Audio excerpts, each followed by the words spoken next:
Welcome to the story time with Auntie Sue, episode 107-5. The birds, the beasts, and the bat. The birds were at war with the beasts, and many battles were fought with varying success on either side. The bat did not throw in his lot, definitely with either party. But when things went well for the birds, he was found fighting in their ranks. When, on the other hand, the beast got the upper hand, he was to be found among the beasts. No one paid any attention to him while the war lasted. But when it was over and peace was restored, neither the birds nor the beasts would have anything to do with sober-faced a traitor. And so he remains, to this day, a solitary outcast from both.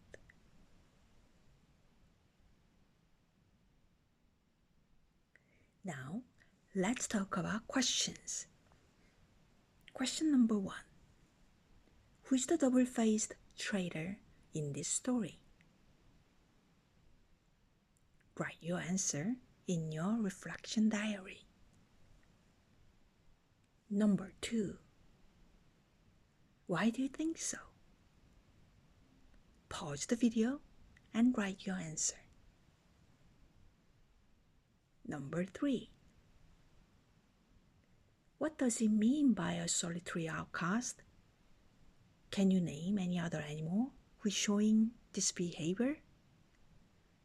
Give examples and describe each behavior reflecting the characteristics. Pause the video. Number 4. What way would the story go if there is no peace restored and the fight continued? What would happen to the bat? Would your story end the same way? Extend the story and make a conclusion of your own. Pause the video. Number 5. Reflect your ideas and save thoughts in your diary, including new keywords you have used in your storyboard. Pause the video for your reflection. Finally, it's time to present your story. Have fun! Thank you for listening. I will see you in the next episode. Bye!